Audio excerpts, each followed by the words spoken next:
오늘 우리에게 주시는 하나님 말씀은 창세기 26장 23절에서 25절까지 말씀입니다. 구약성경 37면에 있습니다. 다 같이 창세기 26장 23절에서 25절까지 말씀을 합독하시겠습니다.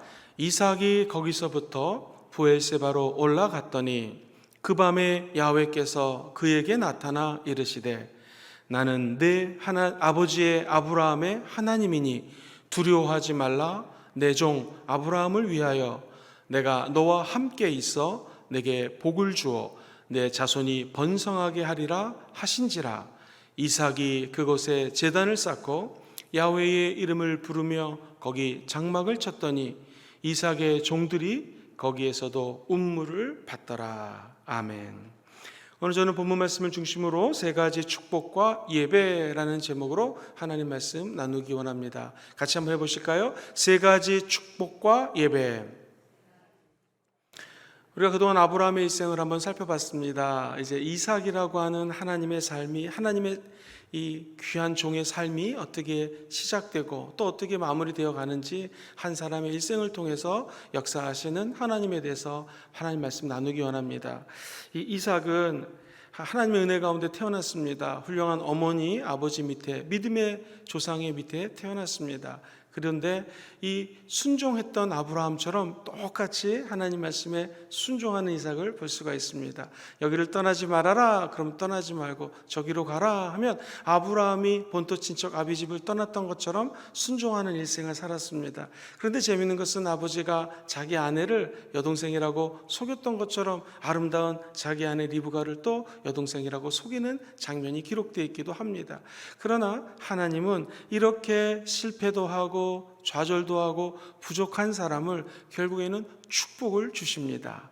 오늘 그 세 가지 축복이 24절 본문에 담겨져 있는데 하나님의 이 축복은 언제 다가올까요? 오늘 성경 본문 24절은 이렇게 시작을 합니다. 그 밤에. 하나님의 축복은 밤에 나타난다는 것입니다. 이 밤이라고 하는 것은 상징성이 있죠. 껌껌할 때, 아무것도 보이지 않을 때, 칠흑같이 어두워서 뭘 만지고자 하는데 만질 수가 없을 때 하나님이 나타나셔 복을 주신다라는 것입니다. 우리가 코로나19라고 하는 한 번도 만나지 못했던 질병 속에서 껌껌한 한밤중을 보내고 있는 느낌입니다. 특별히 우리 교회뿐만 아니라 대한민국의 모든 교회들이 이 초록같이 칠흑같이 어두운 한밤중을 지나고 있는 이때에 오히려 하나님은 나타나셔서 축복하시고 한량없는 위로와 은혜를 허락하여 주실 것입니다. 혹시 인생의 한밤중을 맞은 것처럼 껌껌한 분이 계십니까? 이때 하나님은 우리 인생을 통하여 하나님의 찬양한 향기를 흩날리는 귀한 시기로 삼아 주실 줄 믿습니다. 발칸반도에 가면은 장미꽃이 있는데 이 장미꽃은 언제 가장 정말 아름다운 향기를 뿜어내는가? 새벽 2시라고 합니다. 학자들의 말에 따르면 이 새벽 2시가 제일 껌껌할 때라는 것이죠. 그때 이 장미꽃은 가장 향기로운 향기를 뿜어낸다는 것입니다. 우리 그리스도인들은 우리 인생을 통하여 가장 어두운 이때에 하나님이 주시는 예수의 향기를 뿜어내는 절호의 찬스인 줄 믿습니다. 이 한밤중에 껌껌할 때에 하나님 나타나셔서 어떤 축복을 주셨을까요? 세 가지 축복입니다. 첫 번째, 두려워하지 말라 말씀하십니다. 같이 한번 24절 읽어봅니다. 시작. 그 밤에 야훼께서 그에게 나타나 이르시되 나는 내 아버지 아브라함의 하나님이니 두려워하지 말라 말씀하십니다. 인간은 누구나 다 두려움을 가지고 있습니다. 그런데 문제는 두려워해도 될 것이 있고 두려워하지 말아야 될 것이 있는데 두려워해서는 안 될 것을 두려워하는 게 문제입니다. 두려워할 필요가 없는 사람 두려워할 필요 없습니다. 오히려 하나님이 싫어하시는 두려워해야 될 것은 죄입니다. 죄를 두려워하고 우리 인간의 욕심이 생기면 욕심 인태한 즉 죄를 낳기 때문에 이 욕심을 두려워하고 하나님을 경배하지 못하고 예배하지 못하는 것들 이런 거를 두려워해야지 쓸데없이 두려워하지 말아야 될 것을 두려워할 필요는 없다라는 것이죠. 우리는 그렇기 때문에 쓸모없는 것에 두려워하다가 실패하고 좌절하여 넘어지는 경우가 많이 있습니다. 한 시대를 풍미했던 위대한 신학자 칼 바르트가 있습니다. 스위스에서 태어나신 분인데 이분은 세계적인 신학자입니다. 1969년에 천국 가시기 전에 미국을 방문하셨습니다. 68년도에 천국 가셨네요. 미국 방문했을 때 수많은 기자들이 와서 질문을 합니다. 세계적인 교수님, 학자님, 이 평생에 신학을 연구하시고 세계적인 신학자가 되셨는데 공부하시면서 발견한 하나님의 위대한 진리는 무엇입니까? 그랬더니 신학자는 가만히 생각하다가 이런 대답을 했습니다. 하나님이 나를 사랑하신다라는 것입니다. 그리고 신학을 공부하면서 깨달은 것은 그 나를 사랑하는 하나님의 사랑이 성경 말씀에 적혀져 있다는 것입니다. 그러면서 이런 찬송을 했습니다. 날 사랑하심, 날 사랑하심, 날 사랑하심. 어디에 써 있어요? 성경에 쓰였네 라고 조용히 읊조렸다는 일화가 있습니다. 사실 우리가 인생을 돌이켜보면 지금까지 두려워했던 것, 무서워했던 것, 쓸데없는 것이 얼마나 많았습니까? 이제부터 저와 여러분들이 우리의 삶을 읽어 나아갈 때 정말 어려운 일이 있고 힘든 일을 만난다 할지라도, 칠흑같이 어두운 인생의 밤길을 걷는다 할지라도 하나님을 끝까지 신뢰함으로 두려움으로부터 자유케 되기를 주의 이름으로 축원합니다. 두려움을 연구해 본 학자의 견해에 따르면 왜 두려워하는가? 그 이유는 불확실한 미래 때문에 두려워한다라는 것입니다. 내일 무슨 일 어떻게 벌어지는 거 아니야? 우리 아이들이 대학은 제대로 갈까? 결혼했는데 아이들은 제대로 돌볼까? 돈은 제대로 있어서 손자 손녀들은 먹일까? 우리 아이들이 이제 결혼할 때인데 왜 결혼을 못하지?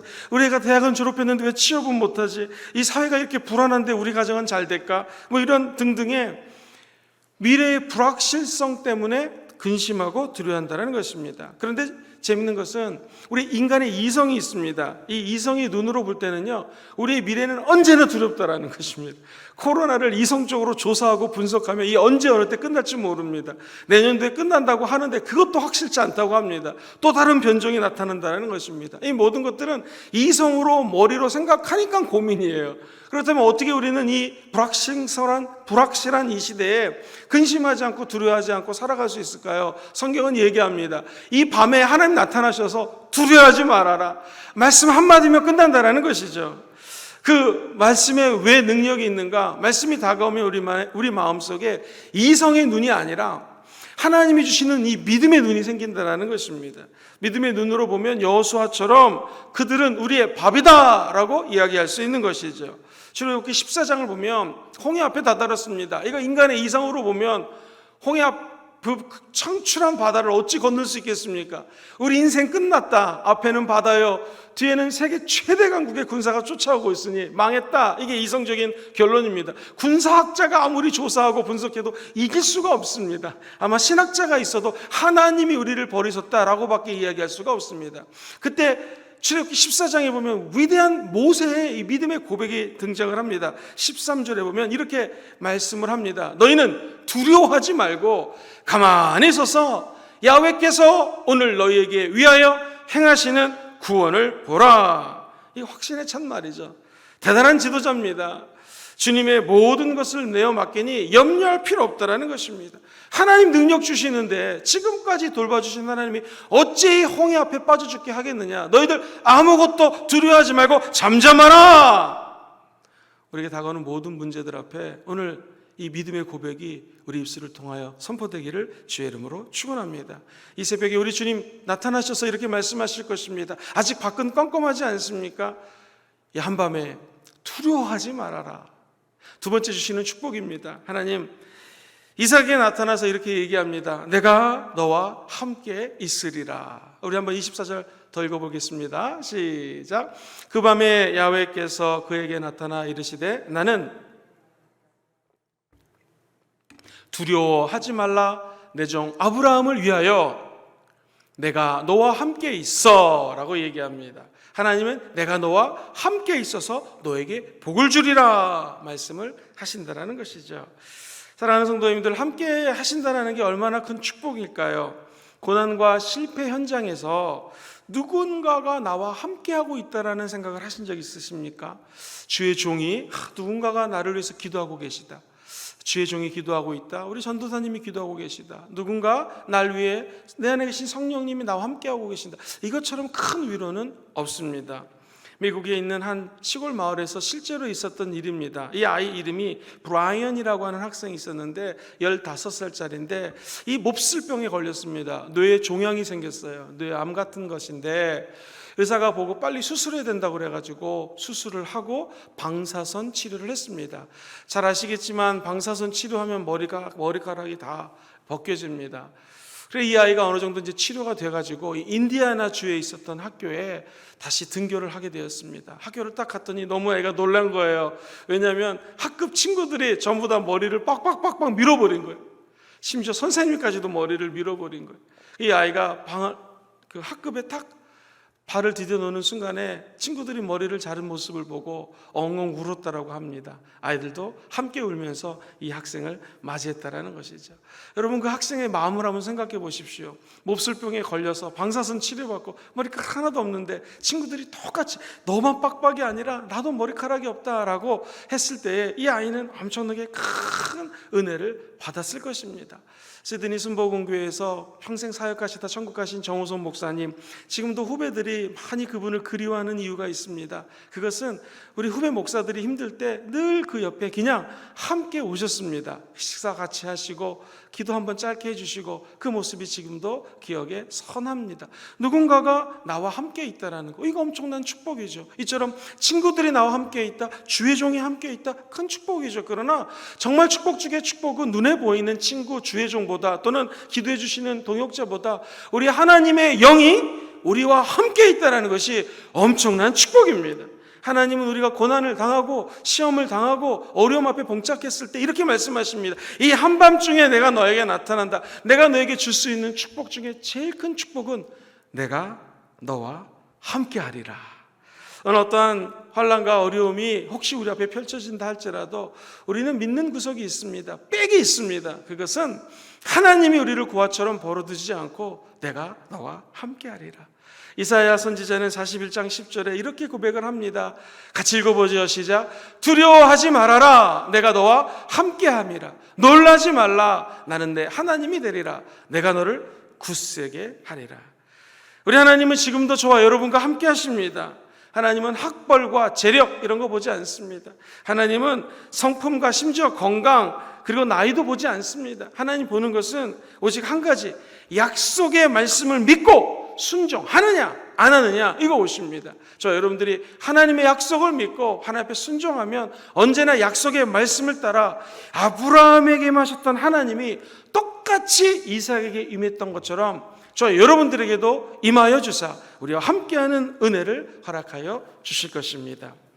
파도 타기 하는 사람들이 얘기를 들었습니다. 저 여러분들은 해운대 앞바다에 가서 해수욕을 할 때 파도가 높이 치면 두려워하지 않습니까? 어이구 무서워 이럴 텐데 이 파도 타기 하는 사람들은요, 파도가 높이 오면은 할렐루야 집채만한 파도가 오면 너무너무 좋아한다는 거예요. 왜? 파도를 탈 수 있으니까. 우리 크리스찬은 마찬가지입니다. 문제가 다가오고 큰 파도가 밀려올 때 우리는 오히려 즐거워야 됩니다. 왜? 성령의 파도에 함께 할 수 있기 때문입니다. 성령이 우리가 그 파도 가운데 몰살시키고 죽이는 하나님의 계획이 아니라 하나님의 계획은 우리의 생각보다 높고 위대하시며 깊다라는 것이죠. 그러므로 문제가 있을 때, 어려움이 있을 때, 힘들 때 오히려 더 그 집채만한 파도 앞에 함께 하시는 하나님을 체험하게 될 줄 믿습니다. 하나님이 함께 하시면 외롭지 않아요. 흔들리지 않아요. 야훼 하나님이 이런 말씀을 시편을 통하여, 시편 기자 다윗을 통하여 이렇게 말씀하십니다. 야훼는 나의 목자시니 내게 부족함이 없으리로다. 그가 나를 푸른 풀밭에 누이시며 쉴만한 물가로 인도하시는도다. 양떼와 늘 함께하는 목자처럼 우리 하나님은 저 여러분과 함께하사 천국까지 이 길을 동행하여 주실 줄 믿습니다. 언제부터 하나님은 동행하실까요? 우리가 하나님을 믿는 순간 우리가 동행하십니다. 우리 입술로 하나님을 고백하는 순간 그때부터 하나님이 우리와 동행하사 천국에 갈 때까지 인도해 주신다는 것입니다. 세 번째, 아브라함하고 똑같은 약속을 이삭에게 줍니다. 너의 자손이 번성하게 하리라. 주님이 함께하면 자손이 번성할 수밖에 없다라는 것이죠. 이 말씀은 창세기 26장 24절에 아브라함에게 수없이 하나님 말씀하신 것입니다. 내가 너와 함께 있어 너에게 복을 주어 너의 자손이 번성하게 하리라 약속을 하셨습니다. 자손이 번성하는 것 축복 중에 축복입니다. 오늘 대한민국은 너무나 아이를 낳지 않기 때문에 이 인구가 점점 급감하고 있는 상황입니다. 텅텅 비는 시골 학교가 매물로 나왔고요. 문제는 도시에도 점점 젊은이들이 줄어들고 있다는 것입니다.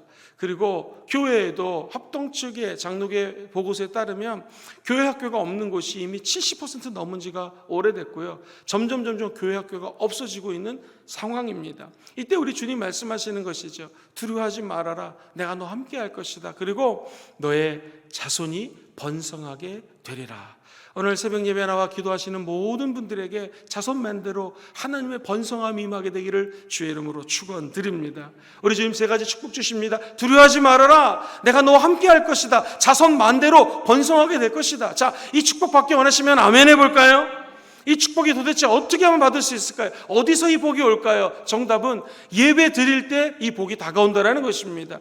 오늘 믿음의 사람 이삭은 이 말씀을 듣자마자 무슨 일을 했을까요? 25절입니다. 같이 한번 마지막 절 읽어봅니다. 시작. 이삭이 그곳에 제단을 쌓고 야훼의 이름을 부르며 거기 장막을 쳤더니 이삭의 종들이 거기서도 운물을 받더라. 두 가지입니다. 첫째, 야훼 하나님 앞에 그의 이름을 부르며 제단을 섰다라는 것입니다.